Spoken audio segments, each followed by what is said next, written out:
Hi, everyone. Welcome to the Reporting Unclaimed Funds webinar. Thank you for joining us. I am Susie Wagner, the Outreach Administrator at the Division of Unclaimed Funds. I want to introduce you to our presenters. Together, they have over 40 years of experience working for the state of Ohio, and they bring a wealth of knowledge to this subject matter.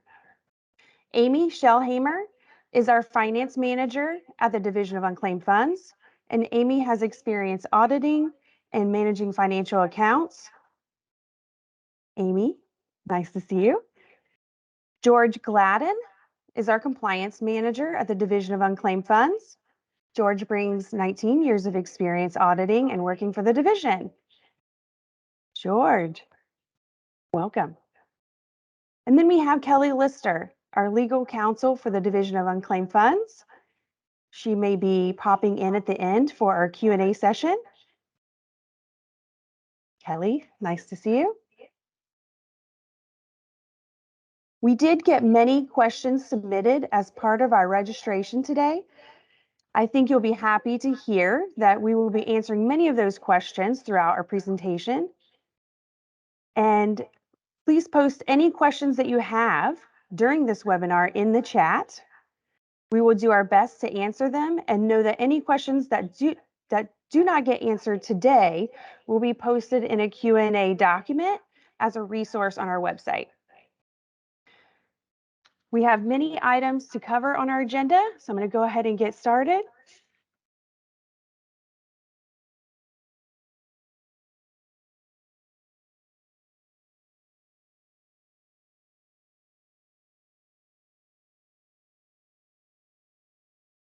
We're going to be covering everything from the history of unclaimed funds, what it is, the deadlines, filing a report, audits, and many available resources for you. With that, I turn it over to George. Thank you, Susie. We're getting some messages that we're having an echo. Are we still having an echo, or are we good?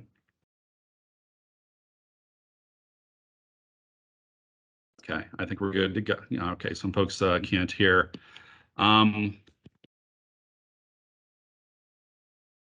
we're good. All right, so to give you a little history on the Division of Unclaimed Funds, the Ohio Unclaimed Fund Law was passed and took effect December 11th, 1967.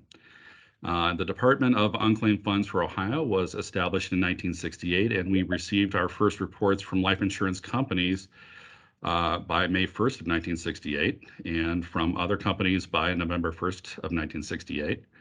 And we still have money going back to 1968 that we're holding for folks to come and claim. Next slide, please.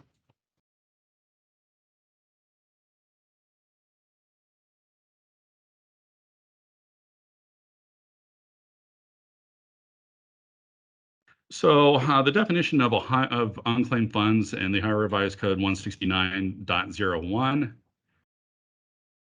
are any money, rights to money, or intangible property where an owner has not generated activity for an extended period of time. In Ohio, all businesses are required to report every year, with the exception of 501c3 hospitals and political subdivisions. Life insurance companies report by May 1st, and all other companies report by November 1st. Even if you don't have any unclaimed funds, you file what we call a negative or a none report, which Amy will go into more detail. Companies are required to continue to report until they go out of business, in which they file their final report with us, and they forward documentation from the Secretary of State, such as articles of dissolution, to let us know that that is your final report. Next slide, please.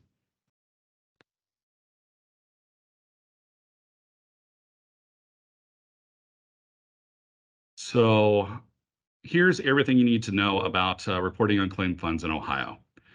It's really a three-step process. And the first step is to identify dormant accounts. And so every year, your company's required to review your accounts For anything that might be dormant, it could be looking at your bank reconciliations, aging of accounts receivable reports, trust trial balances for items that might be dormant. And what I mean by dormant is that is the maximum amount of time that you can hold a type of property without any owner-generated activity or communication with the owner or from the owner regarding that property. So the first step is to go through and determine if you have anything that is dormant. There is a list of items, types of property in our reporting guide and dormancy periods, which you can find on our website at unclaimedfunds.ohio.gov.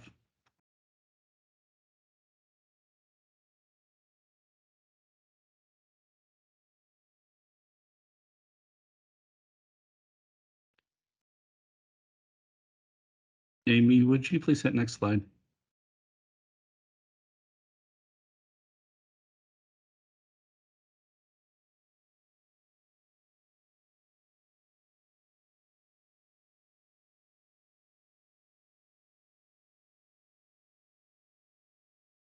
All right. The second step is to notify owners that you are holding an item that is dormant and is potentially reportable to the Division of Unclaimed Funds. It's only required by law to do this due diligence mailing for items $50 or more. You may do it for items less than $50, but if you don't, then you can go ahead and report those if you're using the paper forms as part of a one-line aggregate total. And if you do that, we just request that you please include what makes up that aggregate total detail with your unclaimed fund report. For everything $50 or more, you're required to send out a Notice of Unclaimed Funds Form OUF 8 with a self-addressed stamped envelope to the last known address of the owner, which you can find on our website, unclaimedfunds.ohio.gov. For anything $50 or for anything between $50 and up to $1,000, you can send that out first class mail. Anything $1,000 or more, you're required to send it out certified mail with a return receipt requested, and you can charge up to $20 against that account to pay for the actual cost of the mailing. Now, if you have sent out a first class notice and it comes back undeliverable and or you've done a search for the record and you can't or search for their address and you can't confirm the current address, you have to show 2 out of those 3. Or if they haven't responded after 30 days, then you don't have to send out a certified mailing because there won't be anybody there to sign for it. So, but you have to show at least 2 out of those 3 criteria. If the owner of the money signs off on the Notice of Unclaimed Funds form and returns it to you, then it's not unclaimed, and you can continue to hold that item until it becomes dormant again or reissue a check. If, however, after 30 days, they don't sign off on that form and return it to you, then that item becomes reportable. And now Amy's going to tell you how to file your unclaimed fund report.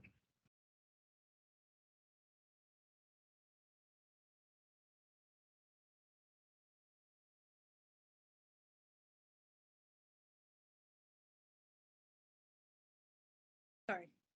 Thank you, George. First, basically, it comes down to how are you going to be paying for it?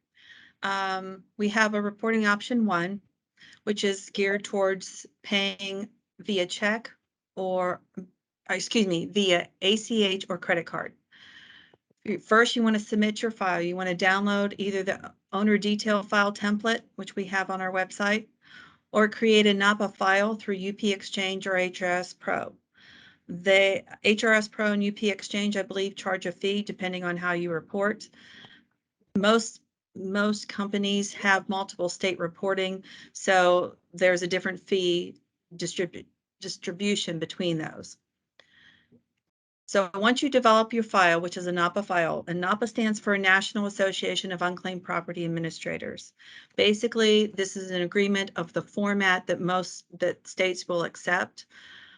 The only difference between them are what the laws have is what's reportable, whether their dormancy periods may change from state to state, as well as their codes, their ownership codes.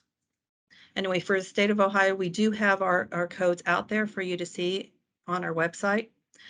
So once you gather your data, then you can upload your file on the Ohio Business Gateway form, upload your NAPA file, or as I said, the owner detail file template that we have on our website. If you have trouble with the gateway, we do have the help desk number for them. They are managed by another agency. So we can help you with what needs to be on the file, but we can't actually help you with gateway items. It all depends.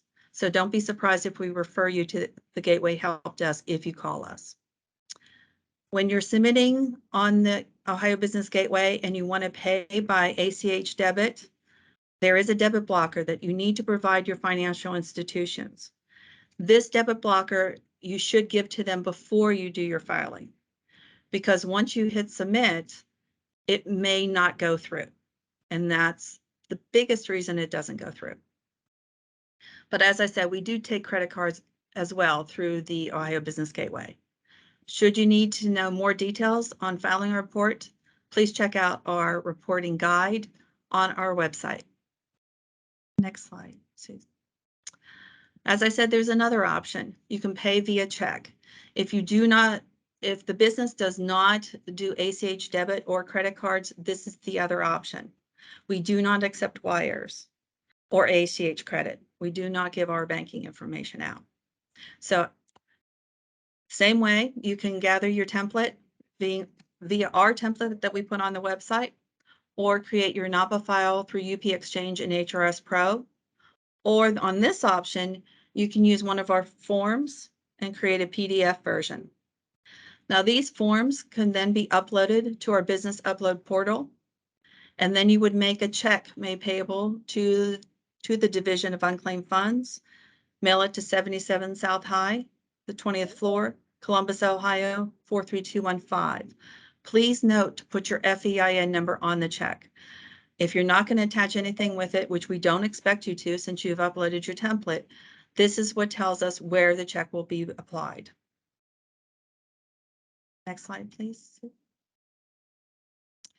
This is a snapshot of the upload portal, or upload website, I should say.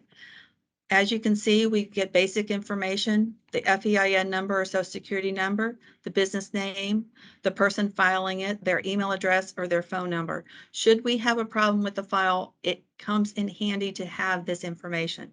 That's why we're asking for it. Next, Julie. All right, reporting issues. We have some issues that come up over reporting, and if you've heard from me before, on some of these, you'll know why. The reporting total doesn't match the check or the ACH credit amount. I can't tell you how many times this does happen.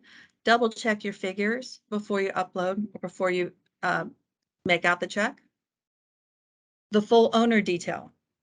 The NAPA file has spaces for the last name, for the first name, for the prefix, for the suffix. We're talking doctor, junior, senior. Those suffix, junior, senior, doctor's usually in the prefix, or miss or Mr. is usually listed in the prefix. It's not a first name. So that's why it's not in there. The check number, and that should go in the check number field, not necessarily in the description. That's why we have a field for that. Let's see what other things are missing. Nature of funds code. The nature of funds code tells us the dormancy. It also helps determine what kind of information we need for the claimant to give to us so we can pay them back. As I said, also the check needs to be made payable to us. I cannot tell you how many times we get a check that's made payable to the owner of the original funds. We can't cash those. So we'll return them and ask you to reissue the check. The ownership code is missing.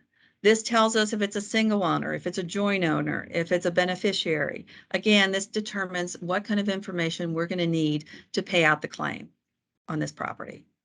Very important. And I know it seems weird, but we also miss the FEIN number or the contact information.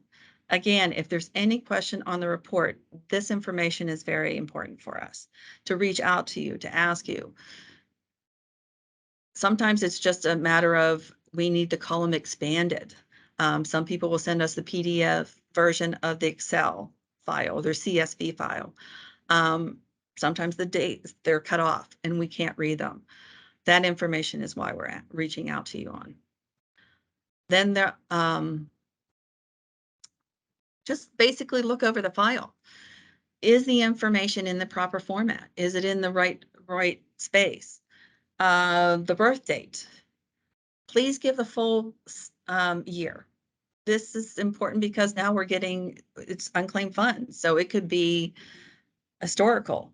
We're now having people that are over 100. So that becomes important to know the birth date, not just the last 2 digits, because sometimes we can't even make those out. The Social Security number, not just the last 4 digits. If you have the full Social Security number, please give that to us.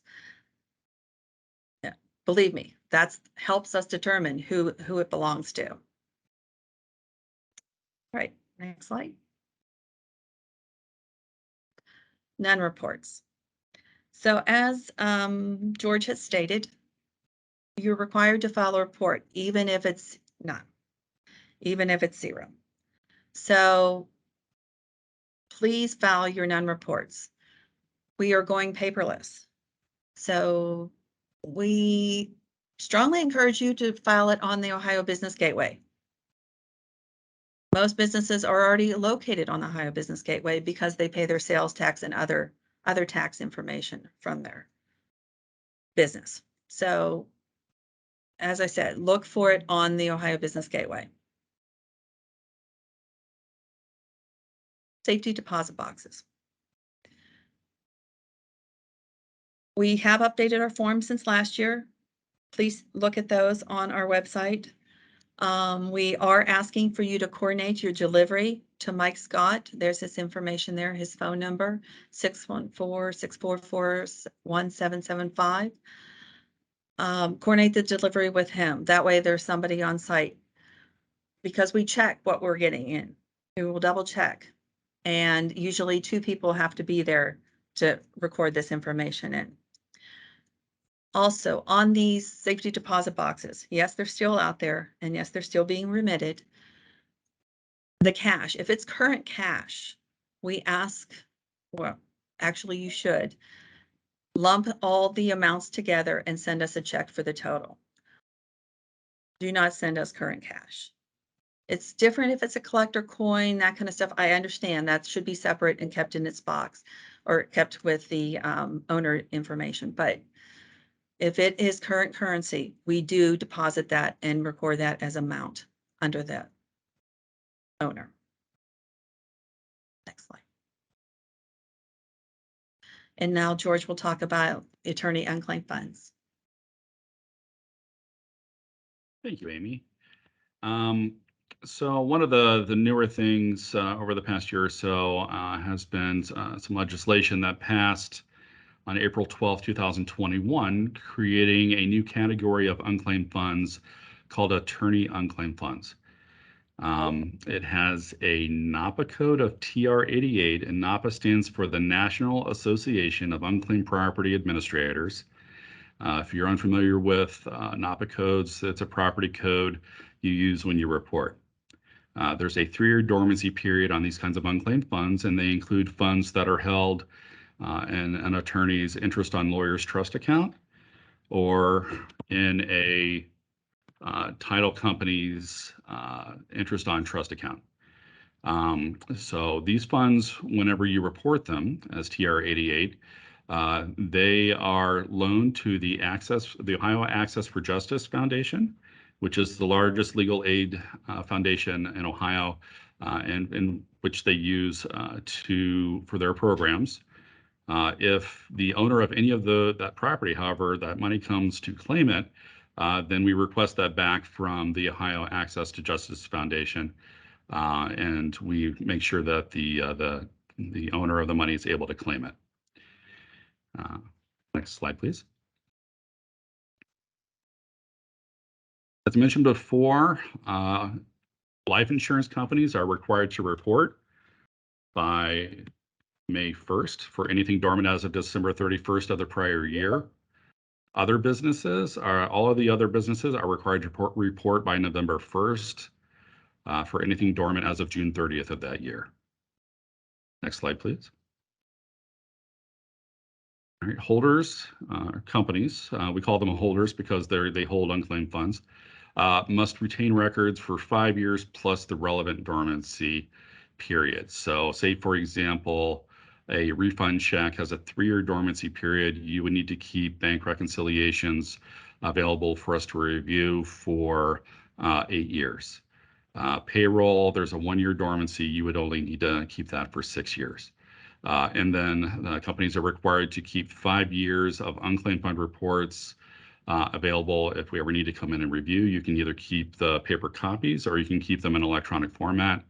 But you should keep the unclaimed fund reporting forms, for example, forms OUF 1A and OUF 2, any of the due diligence mailing that you do. So the notice of unclaimed funds form OUF 8. If you have any aggregate detail, you should keep what that makes up that aggregate.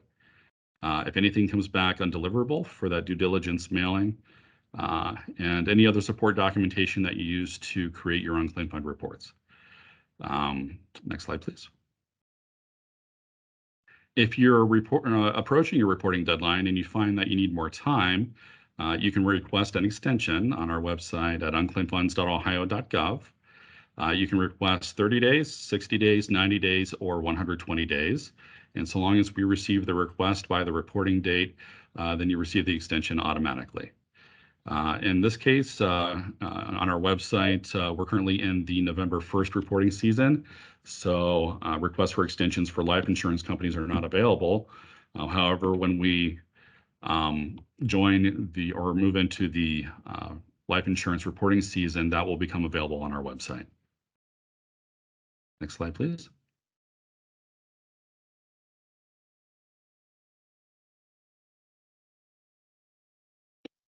Consequences of not filing. So if a company does not file an unclaimed fund report, they may be subject to an audit, either from our internal field examiners or from one of our contract examiners, and that is in Ohio Revised Code 169.03, Section G, Section 1. It's not optional. It's required by law if you are selected by an audit or for an audit, in which case we will review your financial documents and determine if there's anything that should be reported to the State of Ohio Division of Unclaimed Funds. You may also be assessed fines and penalties of up to $500 per day for not filing.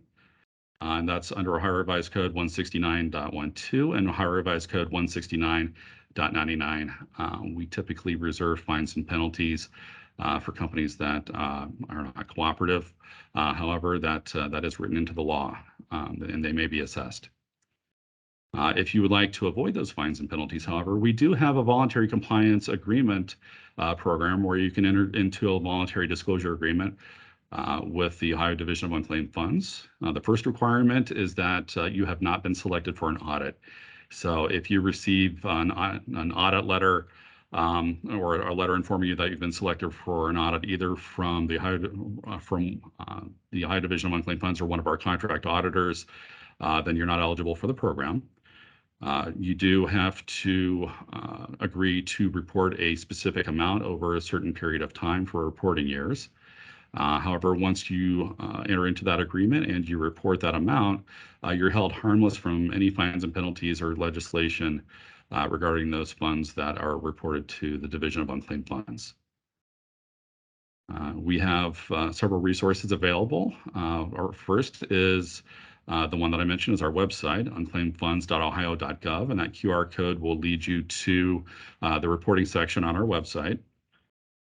If you're curious about if you have any unclaimed funds out there, if you go to missingmoney.com and put in your name, you can look throughout the United States to see if you have any unclaimed funds. And if you happen to have anything with Ohio, you can download a claim form and you can use that to submit your claim and provide documentation through our upload portal. Also, at gateway.ohio.gov is where you'll find the Ohio Business Gateway. In order to get started filing with the Ohio Business Gateway, you'll need to create an account, and then you'll need to contact the Ohio Business Gateway to be made an unauthorized filer. And then you should see the unclaimed fund report on your dashboard. If you don't, then you are welcome to contact us and we can help you do that. And then another resource is the National Association of Unclaimed Property Administrators, which is a body that standardizes and helps to help states govern unclaimed funds. And so they're an organization. It's kind of a one-stop shop for unclaimed funds information throughout the United States. We're also going to be, you can also see our website for reporting issues. We mentioned, Amy mentioned a reporting guide, and that you can find on our website, as well as some new reporting videos and the forms that you'll need to complete your unclaimed fund report. If there's something that you're looking for, you're welcome to contact us, and we will help you out. Amy's going to talk a little bit about the future of unclaimed fund reporting. Thank you, George. Basically, we're actively working towards going paperless. We do anticipate making technology enhancements that will facilitate being paperless and having electronic reporting. And we will keep you posted once they become available. Now we're open to questions and answers. If you do happen to have any questions, you can reach our main line at 614-466-4433.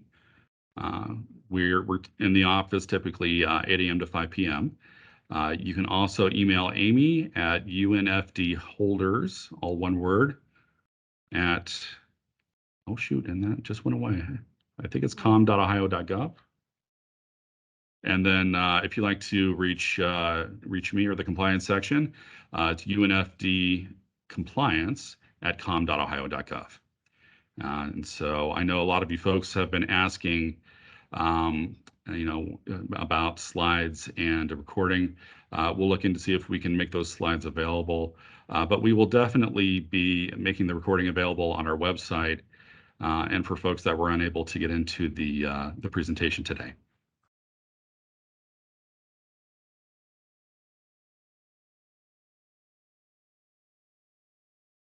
Hi, everyone. So I do want to let you know we will have the recording posted along with the slides and a Q&A document on our website. I will also be sending an email with this information. So with that, let's see what questions we have. Let's see.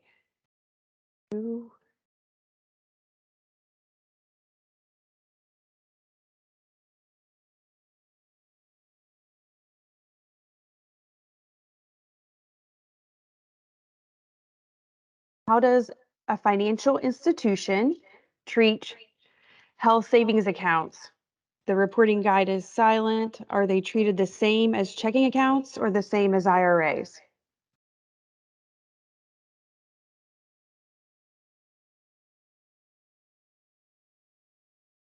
Amy or George, would either of you be able to answer that question?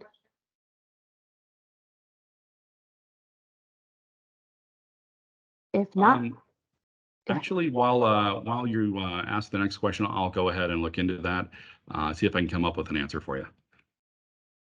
Thank you. Did you say that we do have to provide a detailed report with our filing for those transactions less than $50 each?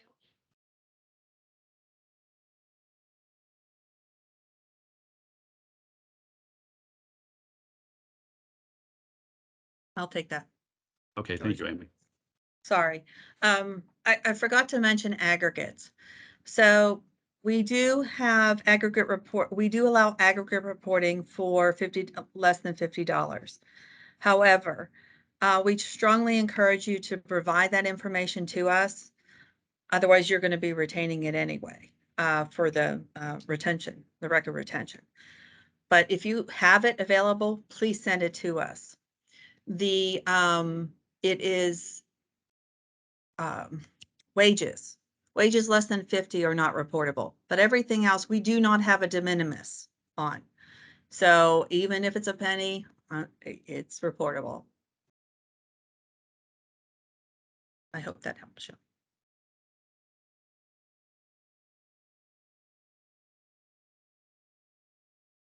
And there was a question about the certified mail for $1,000 or more.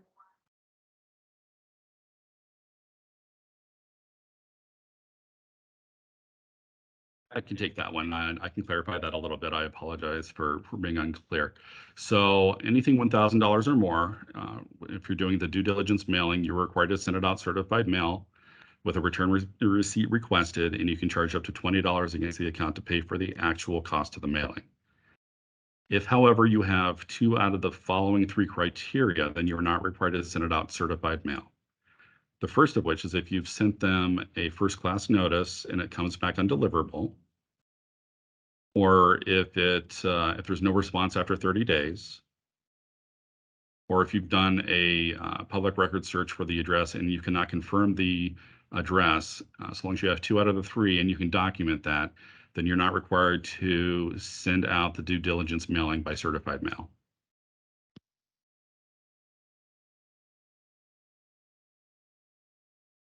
If our checks have void after 90 days printed on them, can they be submitted after the 90 days if not cashed?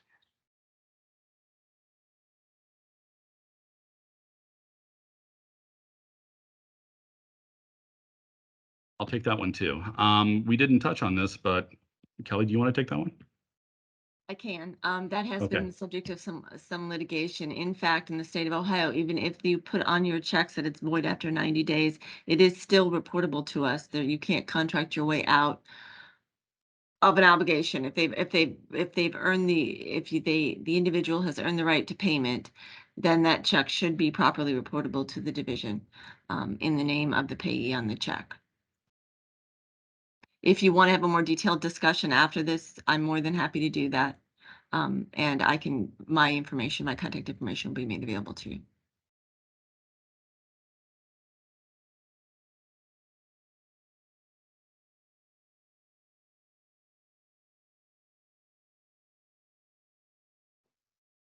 Did I hear you say that political subdivisions do not have to report or submit unclaimed funds? Who would There like to is an take- exemption to reporting provided under revised code section 9.39, which provides that state agencies would have to maintain a trust account into which they deposit dormant funds of their own accord.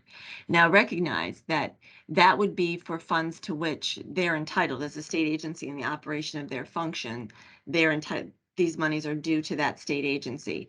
If you're holding, for instance, I'm thinking about an agency such as the Department of Job and Family Services, where there might be instances in which there's child support payments in which the obligor has a credit balance. That's money to which the private taxpayer is entitled, and that would continue to be reported to the Division of Unclaimed Funds because it is not properly received and due to the state agency, if that makes sense.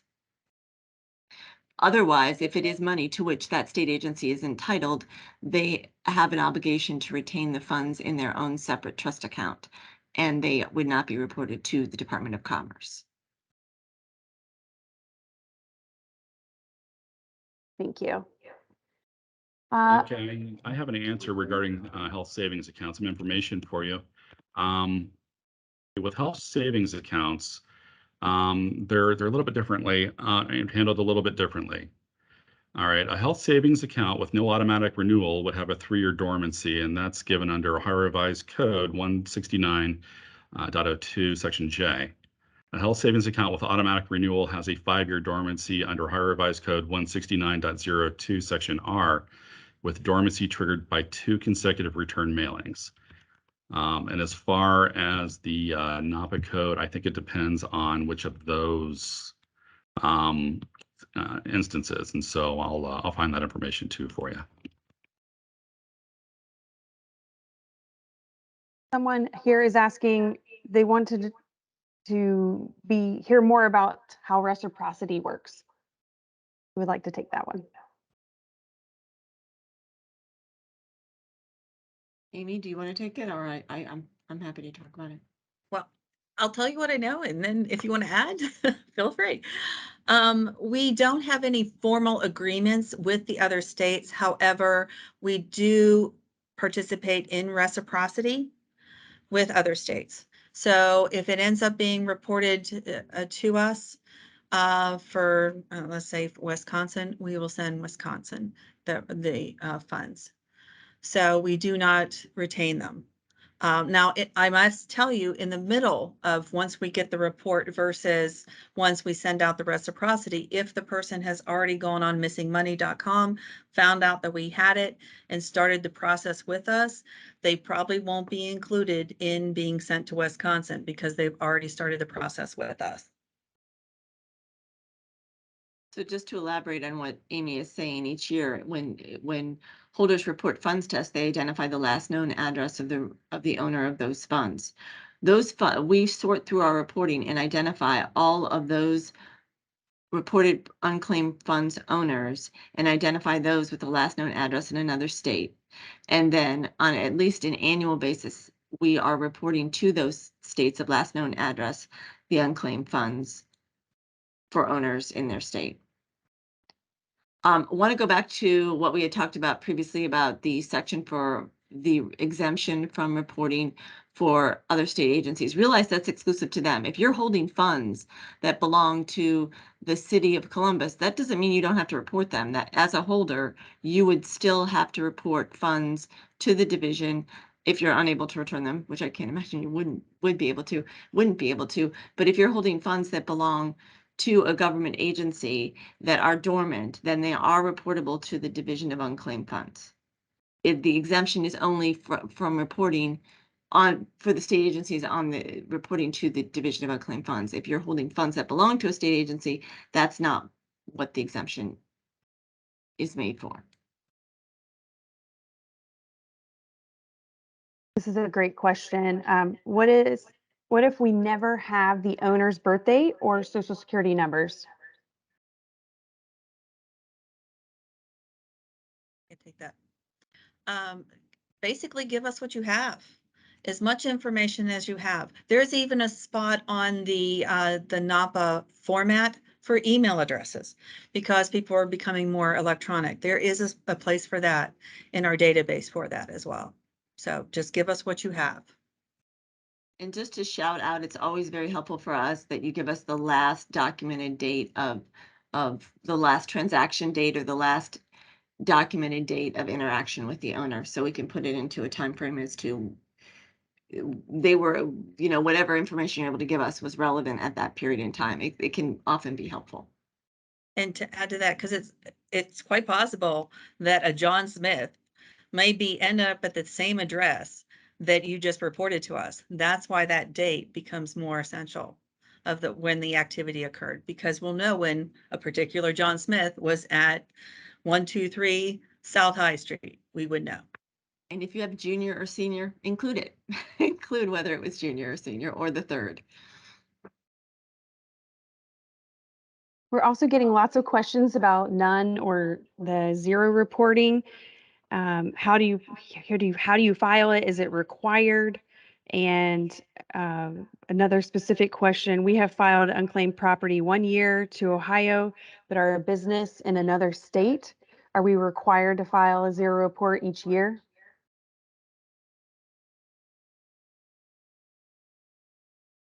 Do you want? Yes, take it again. Yes, you're required to file each year. It's anytime the business conducts business in the state of Ohio, that's when a report is needed. So if you're in West Virginia and your client or customer is in Ohio, file the report in Ohio. That's their last known address. That's where it would be filed. So yes. And as far as guidelines, I think as Susie had said that we will have videos out there to go through to walk you through filing. So if you end up having issues, then let us know. And just to, I want to give a shout out about the policy behind the non-report filing. It's very important because obviously it's not so much about the report, it's about making sure that each year you're reviewing your books and records to identify funds that do not belong to your business and that have become dormant, into which you have no claim. And the non-report, in the non-report is an affirmation from a holder stating to the effect that we reviewed our examined our books and records and I have identified no funds that have gone dormant in which we have no ownership rights. So it may seem to many initially as an exercise in futility, but it really isn't. It's demonstrating that you've fulfilled your statutory responsibility to annually review your records to identify unclaimed funds, and that you're affirming that to the state of Ohio, more particularly the Department of Commerce. And so along the same lines, Kelly, does the article of dissolution suffice as notifying you that a business will not be filing an unclaimed funds any longer? Or should the business still file a zero report marked as final? Amy, if you want to take this, you can. I'm happy to answer. But go ahead. Yeah. You should mark one as final and just let us know when they had the dissolution. We don't require you to give us a copy of it. Sometimes it's helpful if they didn't mark the date, then we have it. But yes, please let us know it's your final filing for that company. And I would also encourage you that if you're winding up operations, to search the database ourselves to make sure that we're not holding any unclaimed funds reported in the name of your company. Do we submit a check to the state for each unclaimed fund over $50 and one for the aggregate for all under $50? For the report, just submit one check. Yes, just submit one check. But like I said before on the aggregate, and I can't stress it enough, if you have that information available, which you probably do have it because you just did the review of your records, please give it to us. And we're also asking for clarification on when we file in November. The unclaimed fund timeframe is what? Can we verify that? Okay. George, it's up to you. Sure, I'll take it. You've been answering a lot of questions. I'll give you a break. All companies except for life insurance companies are required to file by November 1st for anything that is dormant as of June 30th. So your report should be filed by November 1st. If you need an extension, you can request 30 days, 60 days, 90 days, or 120 days. Can I add to that? Absolutely. I noticed, and I saw one of the questions that came through, they were confused as because of the dormancy, or the review period. The review period that ended June 30th of 2022. So therefore, it is a 2022 report because it's due November 1st of 2022. The earliest you can file a report is July 1st. So you would basically have reviewed all your records up to June 30th of 2022 and said, okay, I don't have any, I don't have to do any due diligence. That's why we don't accept 2022 reports until July 1st, because the period didn't end at that point until. So I hope that clarifies some people that were asking about the year and what year they're filing. That's what it's for. Our current year is 2022, and basically we're looking at the dormancy that up to that point. So it's quite possible you might have missed a year in there, and as long as you've reviewed your records up to that point and noticed what has been dormant, you can include it on that report. Does that help? Do you have to report funds that were business to business?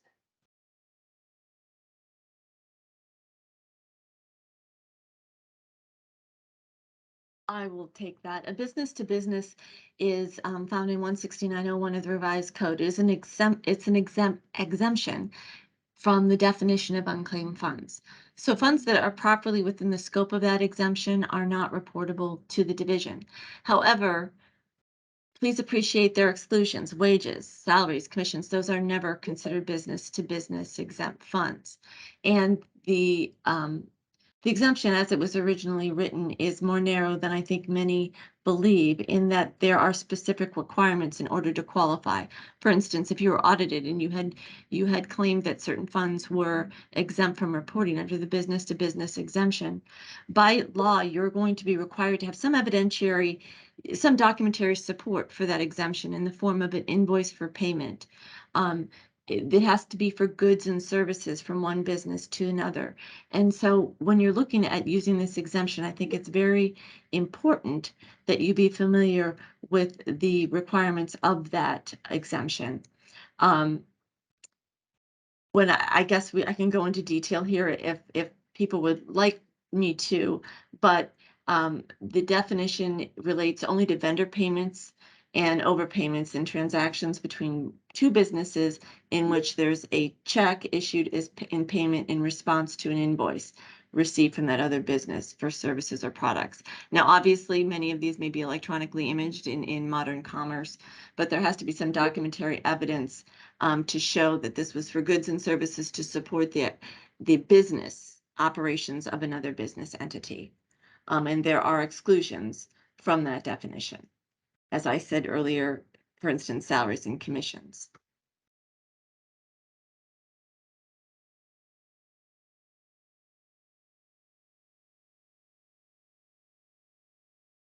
We do have quite a few folks asking if they can still file paper and check this year.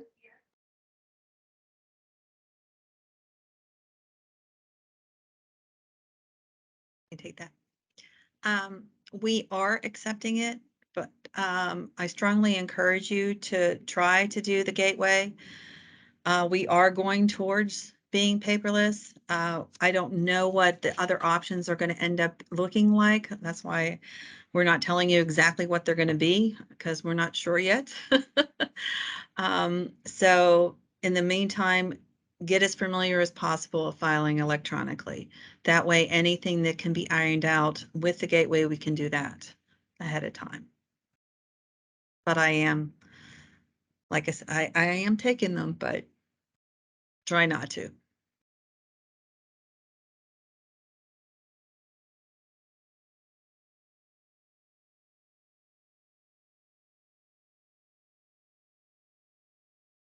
What is required to release money to someone who is not the owner? The POA, executor of state. We have people trying to claim money belonging to someone else in response to the OUF-8 notice.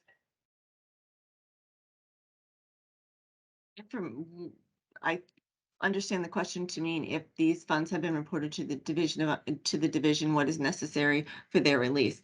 Well, it depends on in what capacity or authority that claimant is acting. Are they acting as the executor or administrator of an estate? If they are, then we are going to require that they provide us evidence that they've been appointed by a court under current date, with relatively recently, within the past 2 years, to act as the administrator or executor of the deceased reported unclaimed fund owner's estate. And if they have authority, then we're going to ask for personal identification. There is some tax reporting obligations that the division has on an annual basis that I don't think we've amazingly talked about yet, about interest income that we pay out to claimants, that they would have to provide us some documentation for that.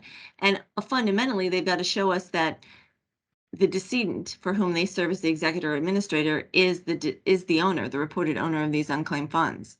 What is going to be required to demonstrate whether that deceased individual is the same individual for whom these unclaimed funds have been reported depends in large part upon what the original holder has reported to us, what identifying information that they've given us.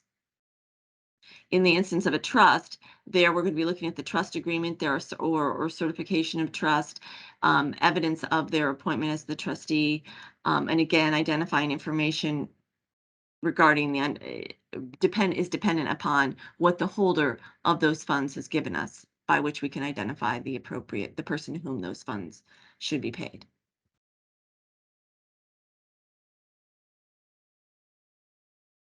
So is a zero report if you have no outstanding checks, or how old does a check have to be considered unclaimed? I can take that one. Okay, so there's a couple of things to kind of take a look at in that question. For it to be a zero or a none report, it means that you have examined your own records and find that there is nothing dormant. Now, for the dormancy on a check, there are different kinds of checks. So with with a paycheck, there's a 1-year dormancy. With a credit refund check, there's a 3-year dormancy. A cashier's check has a 5-year dormancy.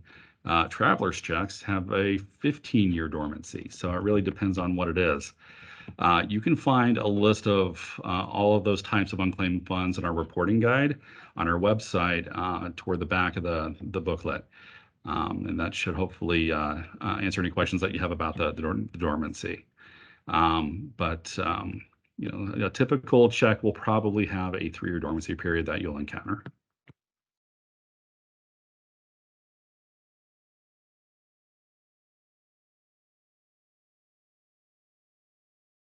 Okay, for anyone else who has any additional questions, keep typing them in the chat. And if we don't get to them, we will add them to our Q&A document that will be posted. We're still getting a lot of questions about the none and zero report. Where is it? How do we find it? I just want to reiterate, we will have videos available hopefully within the next week. I will be sending an email to everyone here, letting you know when we have those published and available. The videos will show you on Ohio Business Gateway, once you've created your account, how to add a none report to your dashboard and a report with funds. Because you need to do this in order to file your report. And we have a video on each one of those as well. So those are coming soon.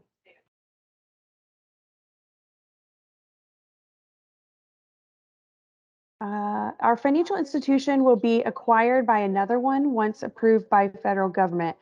How do we close our EIN with you?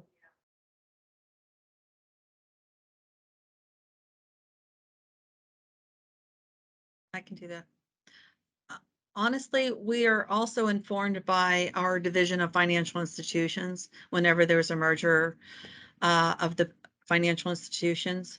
However, it is helpful if you file a final with the one and provide a document behind it or note that we're merging with so-and-so financial institution.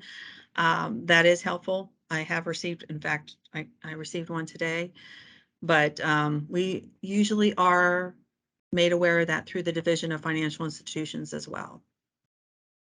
Okay.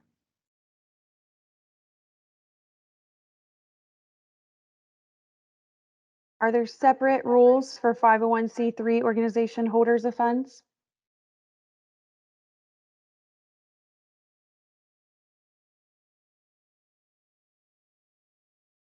I'll address the one, and then Kelly, if you want to jump in, if there's anything you'd like to add. The only thing that I'm aware of is the exemption for filing for 501c3 hospitals. All other 501c3 entities are required to report to us annually. That's correct. That's my understanding as well.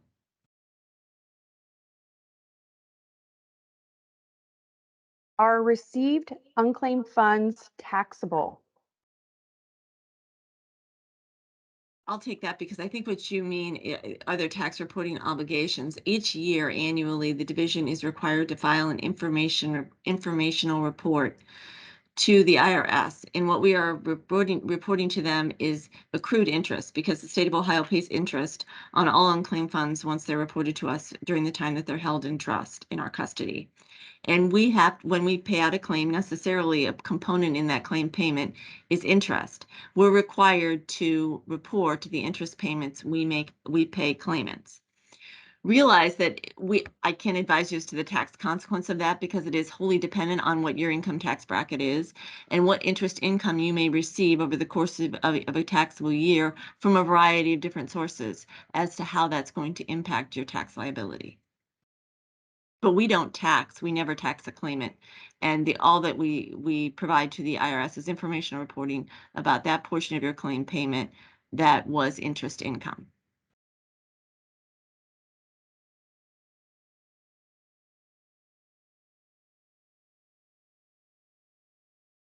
And this is going to be our last question. If a refund check is 1 year old, do we have to wait until it is 3 years old to report it? I'll take the last one. You can report that refund check early so long as you follow the due diligence mailing guidelines. In other words, if it's $50 or more, you're required to send out a notice of unclaimed funds form to the last known address of the payee on the check. If it's less than $50, then you're not required to do the due diligence mailing. You can go ahead and report that early.